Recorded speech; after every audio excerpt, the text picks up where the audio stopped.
December పువ్వులు అనే చందమామ కథ చెప్పుకుందాం. పూర్వకాలమందు రష్యా దేశపు ఒక పల్లెటూరిలో ఒక శ్రీమంతుడు ఉండేవాడు. అతనికి సోనియా అనే కూతురు. సోనియా తల్లి పోవడం చేత తండ్రి మళ్ళీ పెళ్లి చేసుకున్నాడు. రెండో భార్యకు నటాషా అనే ఒక కూతురుంది. నటాషా పెరిగి పెద్దదవుతున్న కొద్దీ ఆమె తల్లికి సవతి కూతురు పైన అసూయ ఎక్కువ కాజొచ్చింది. పాపం తల్లి కూతుళ్ళు సోనియాను యమయాతనలు పెట్టసాగారు. సోనియా చక్కని చుక్క, బుద్ధిమంతురాలు, ఓర్మికి పెట్టినది పేరు. సవతి తల్లి ఎన్ని తిప్పలు పెట్టినా భరించేది. తన మీద పడిన ఇంటెడు చాకిరి సంతోషంగా చేసేది. ఇదంతా తండ్రికి తెలుసు. అయినా వాళ్ళను ఏమీ అనలేకపోయేవాడు. ఏదో వంక పెట్టి తల్లి కూతుళ్ళు సోనియాను వెళ్ళగొట్టాలని నిశ్చయించారు. ఏదైనా అసాధ్య కార్యమొకటి అప్పజెప్పి తిరిగి ఇంటి మొహం చూడకుండా ఏ అడవులలోనో పడి తిరుగులాడుతుండేటట్టు చేద్దామనుకున్నారు. అది డిసెంబర్ నెల, గడ్డు శీతాకాలం. రష్యా దేశంలో శీతాకాలం అంటే మన దేశంలో లాగా కాదు. భూమి అంతా మంచుతో కప్పబడి ఉంటుంది. మొక్క అనేది మొలవనే మొలవదు. సవతి బిడ్డ సోనియాను తల్లి చేరబిలిచి, అమ్మాయి, కొండ మీద పూచే పువ్వులు కాసిన్ని వైద్యంలోకి కావలసి వచ్చాయి. ఏ శ్రమలైనా పడి ఆ పువ్వులు పట్టుకురావాలి. వెళ్ళు వెంటనే అంటూ వేగిరపెట్టింది. సంతోషంతో బయలుదేరింది సోనియా. పీడ వదిలింది. ఇక అది మళ్ళీ గడప తొక్కడం కల్లా అని అనుకొని సంతోషించారు తల్లి కూతుళ్ళు. పోయి అడవులెన్నో తిరిగి సోనియా కొన్నాళ్లకు ఒక కొండ ప్రదేశం చేరుకున్నది. అదంతా మంచుమయం. దారి తెన్ను తెలియడమే లేదు. అయితే అల్లంత ఎత్తున మినుకుమంటూ ఒక చిన్న వెలుగు అప్పుడప్పుడు కనిపిస్తూ వచ్చింది. ఆ వెలుగు గుర్తుగా పెట్టుకుని ఆమె అదే వైపు పోసాగింది. చేరువకి పోయిన కొద్దీ ఆ వెలుగు పెద్దది కాజొచ్చింది. ఆమెకు ఆశ్చర్యం వేసింది. ఇంకా దగ్గరకు వెళ్ళింది. అది ఒక చలిమంట. దాని చుట్టూతా కొంతమంది పురుషులు కూర్చుని చలి కాచుకుంటున్నారు. సోనియా ధైర్యంగా మంట దగ్గరకు వెళ్ళి కూర్చున్న వారికి నమస్కరించింది. కూర్చున్న వాళ్ళు 11 మంది. అక్కడనే పక్కన ఎత్తైన ఒక సింహాసనం మీద ఒక ముసలి రాజు తలపైన కిరీటము, చేతిలో రాజదండము ధరించి కూర్చున్నాడు. సోనియా పెట్టిన నమస్కారాన్ని ఆయనే అందుకున్నాడు. కూర్చుని ఉన్న 11 మందిలో ఒక ఆయన ఆమెను పలకరిస్తూ, అమ్మాయి, నీవెవరు? మానవులు చొరరాని ఈ ప్రదేశానికి ఈ అపరాత్రి వేళ పనిగట్టుకుని ఎందుకు వచ్చావు అని ఆశ్చర్యంగా అడుగుతూ, మళ్ళీ ఆ వెంటనే, మేము మాసాలను పాలించే రాజులము. జనవరి, ఫిబ్రవరి, మార్చ్, ఏప్రిల్ మొదలైనవి మా పేర్లు. ఏడాది 12 నెలలో ఒక్కొక్క నెలకు ఒక్కొక్కరం అధిపతిగా ఉంటాము. ఇప్పుడు ఆ సింహాసనం మీద కూర్చున్నాయన డిసెంబరు మహారాజులుంగారు అని ఆమెకు తెలియజెప్పాడు. సోనియా గిరుక్కున ఆ డిసెంబరు మహారాజులుంగారి వైపు తిరిగింది. ఆ మంట యొక్క కాంతికి బంగారు బొమ్మలాగా మెరిసిపోయే ఆ బాలికను చూశాడు రాజు. ఆమె ముఖం చిరునవ్వుతో ఉన్నప్పటికీ అమాయకమైన ధైర్యంతో కూడినట్టు కనిపించింది. దయనీయమైన ఆమె చరిత్ర వినడంతోనే డిసెంబర్ రాజు ఆమెను ఓదారుస్తూ తను గద్దె దిగి మంట వద్ద కూర్చుని ఉన్న జూన్ రాజును సింహాసనం ఎక్కమన్నాడు. జూన్ రాజు గద్దె మీద కూర్చుని ఆజ్ఞాపూర్వకంగా ఒక్కసారి దండం ఊపేసరికల్లా కొండమీది మంచు త్రుటిలో కరిగిపోయింది. చూస్తూ ఉండగానే భూమి అంతా పచ్చగా కనుపండువగా కనిపించింది. మొక్కలు మొలిచాయి, చేలు పండాయి, పూల మొక్కలు పుష్పించాయి, కాయలతో చెట్లు నిండిపోయాయి.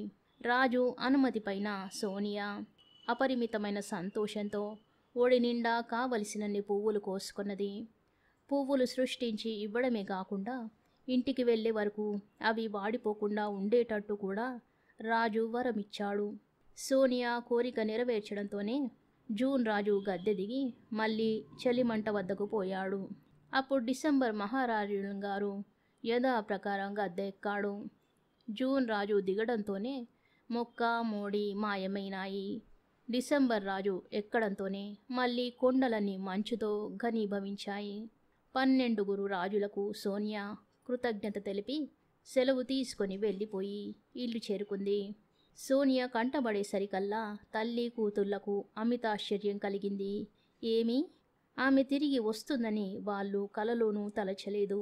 పైగా ఆ కాలంలో పువ్వులు పుట్టించుకువచ్చి కేవలం ఒక అసాధ్య కార్యాన్ని సాధించుకువచ్చిన ఆమె ప్రజ్ఞకు మరీ ఆశ్చర్యం పొందారు. అంతేకాదు ఆమె పైన అసూయ చెందారు. ఈ పువ్వులు ఎక్కడ పుట్టించుకు వచ్చావు చెప్పు అని వాళ్ళు గద్దించారు. జరిగిందంతా పూసగుచ్చినట్టు చెప్పింది సోనియా. అపురూపమైన ఈ పువ్వులను తీసుకువద్దామని నతాషా కూడా బయలుదేరింది. శ్రమపడి కొండ ప్రదేశం చేరుకుంది. ఈమెకు కొండ మీద వెలుగు మంట చుట్టూ కూర్చుని ఉన్న రాజులు కనిపించారు. అందులో ఒక రాజు ఆమెను పలకరించాడు. అందుకామె, పోవయ్యా పెద్ద మనిషి, నా గొడవ నీకెందుకు అనేసి తన దారిన పోబోయింది. 4 అడుగులు వేసిందో లేదో రాజు దండం తిప్పేసరికి దబదబా మంచు పెళ్ళలు మీద పడి మరి ఆనవాలు లేకుండా ఆమె కప్పడిపోయింది. కూతురు కోసం ఆత్రంతో ఎదురు చూసింది తల్లి. ఎన్నాళ్లకు రాకపోవడంతో తనే బయలుదేరింది. ఈమె కూడా శ్రమలు పడి కొండ చేరుకుంది. రాజులు వేసిన కుశల ప్రశ్నకు ఈమె కూడా వికటంగానే జవాబు చెప్పేసరికి కూతురుకు పట్టిన గతే తల్లికి పట్టింది.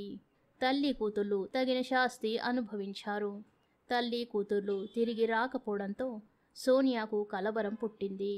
ఆమె మళ్ళీ మంచు కొండల వద్దకు పోగా ఆ రాజుల వల్ల జరిగిన సంగతి అంతా తెలిసింది.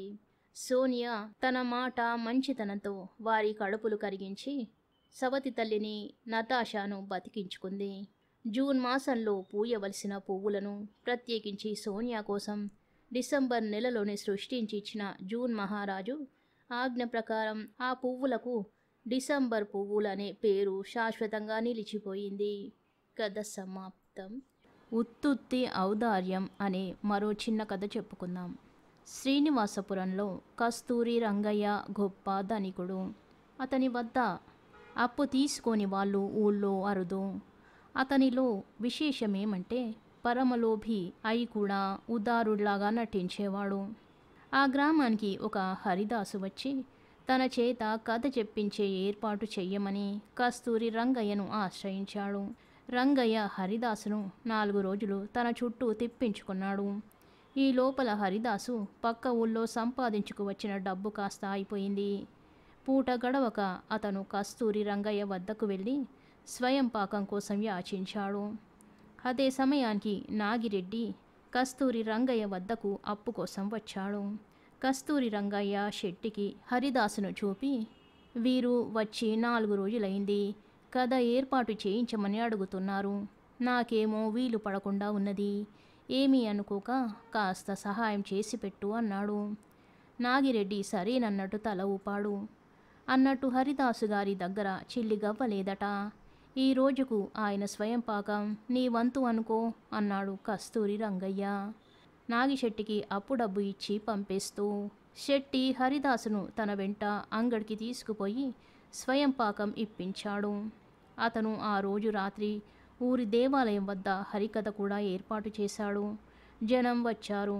హరిదాసు కథ ప్రారంభించబోతూ, నేను ఈ గ్రామానికి రావడానికి కారణం కస్తూరి రంగయ్య గారి కీర్తే. వారి కీర్తి చంద్రికలు దిగంతాలకు వ్యాపించాయి. వారు యాచకుల పాలిటి కల్పవృక్షమన్న సంగతి వారితో మాట్లాడాక నాకు తెలిసింది. పౌర్ణమి చంద్రుడిలో మచ్చ అయినా ఉన్నది గాని వారి ముఖ చంద్రంలో మచ్చలేదు. ఉత్తమ సంస్కారి అంటూ చెప్పాలంటే కస్తూరి రంగయ్య గారి పేరు చెప్పిన తరువాతే మరెవరినైనా చెప్పాలి. వారు త్యాగంలో శిబిని దిలీపుణ్ణి మించుతారంటే అతిశయోక్తి కాదు అన్నాడు. ఈ పొగడ్తలకు కస్తూరి రంగయ్య ఉబ్బిపోయి గర్వముఖం పెట్టాడు. కథ ముగిసింది. అందరితో పాటు ఇంటికి చేరుకుంటూ కస్తూరి రంగయ్య నన్ను హరిదాసు అలా పొగడడంలో అంతరార్థమేమిటో అనుకున్నాడు. మర్నాడు హరిదాసు కస్తూరి రంగయ్య ఇంటికి వెళ్ళి తన సంభావన అడిగాడు. కస్తూరి రంగయ్య ఒక కాగితం మీద తన పేరు రాసి 25 రూపాయలు చందా వేశాడు. ఆయన దాన్ని హరిదాసుకిస్తూ, తతిమ్మ వాళ్ళ దగ్గర వసూలు చేసుకురండి, నేను తరువాత ఇస్తాను, ఇప్పుడు గుమాస్తా లేడు అన్నాడు. హరిదాసు 10 మంది చేత చందాలు వేయించి 100 రూపాయల దాకా వసూలు చేసుకున్నాడు. ఆ సాయంకాలం అతను కస్తూరి రంగయ్యను చూడబోతే ఆయన హరిదాసుతో ఎన్నో సంగతులు మాట్లాడాడు గాని చందా మాట ఎత్తలేదు. చివరకు హరిదాసు వెళ్ళి వస్తానంటే సరే వెళ్ళి రమ్మన్నాడు రంగయ్య. మర్నాడు హరిదాసు రంగయ్య ఇంటికి 2 సార్లు వెళ్ళాడు. ఒకసారి రంగయ్య ఇంట్లో లేడని, రెండోసారి పూజలో ఉన్నాడని గుమాస్తా చెప్పాడు. మూడో నాడు హరిదాసు వెళ్ళేసరికి రంగయ్య ఎవరితోనో మాట్లాడుతున్నాడు. హరిదాసు చాలాసేపు చూసి, నేను రేపు ఊరికి పోతున్నాను, తమ చందా దయచేయించండి అని అడిగాడు. అదేమిటి, గుమాస్తా ఇయ్యలేదా? ఇయ్యమని మొన్ననే చెప్పానే. సరే, ఈరోజు గుమాస్తా ఊళ్ళో లేడు, మీరు రేపు రండి అన్నాడు కస్తూరి రంగయ్య. ఉస్సూరుమంటూ హరిదాసు వెళ్ళిపోయి మర్నాడు గుమాస్తా తిరిగి వచ్చిన సంగతి తెలుసుకొని చూడబోయాడు. గుమాస్తా అతన్ని చూసి, ఏమిటి ఇలా వచ్చారు అని అడిగాడు. హరిదాసు జరిగిందంతా చెప్పాడు. గుమాస్తా క్షణం ఆలోచించి, హరిదాసు గారు, మీరు ఏమీ అనుకోకండి. చందా వేసే వరకే రంగయ్య గారు ఉదారుడు. ఆయనను చూసి మిగతా వాళ్ళు చందాలు వేస్తారే, అవన్నీ తాను వేసిన చందాలే అనుకుంటాడాయన. రంగయ్య గారి చందా మీద ఆశ పెట్టుకోకండి అన్నాడు. హరిదాసుకు విషయం బోధపడింది. ఆ సాయంకాలం కస్తూరి రంగయ్య 10 మందితో మాట్లాడుతుండగా హరిదాసు వచ్చి, అయ్యా, నేను వెళ్ళిపోతున్నాను, సెలవిప్పించండి. నాతో మీరు ఒక్క అబద్ధమే చెప్పారు. మీ చందా సొమ్ము నాకియ్యమని మీ గుమాస్తాతో చెప్పానన్నారే, అది ఒక్కటే మీరు ఆడిన అబద్ధం. నేను మీ గురించి ప్రశంసిస్తూ అబద్ధాలు చాలా ఆడాను. బీదవాణ్ణి కావడం చేత కక్కుర్తిపడి అసత్యాలాడక తప్పలేదు. అందుకే తమకు నాపై అనుగ్రహం కలగలేదనుకుంటున్నాను అన్నాడు. 10 మంది మధ్య కస్తూరి రంగయ్యకు తల తీసేసినట్టయింది. వాళ్ళందరూ హరిదాసుకు చందాలిచ్చిన వాళ్లే.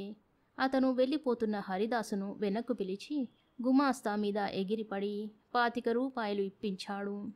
ఇంతకాలానికి కస్తూరి రంగయ్యకు చెప్పుతో కొట్టినట్టు చేయగలవాడు దొరికాడు కదా అని ఊళ్ళో వాళ్ళు సంతోషించారు. కథ సమాప్తం. శుభం.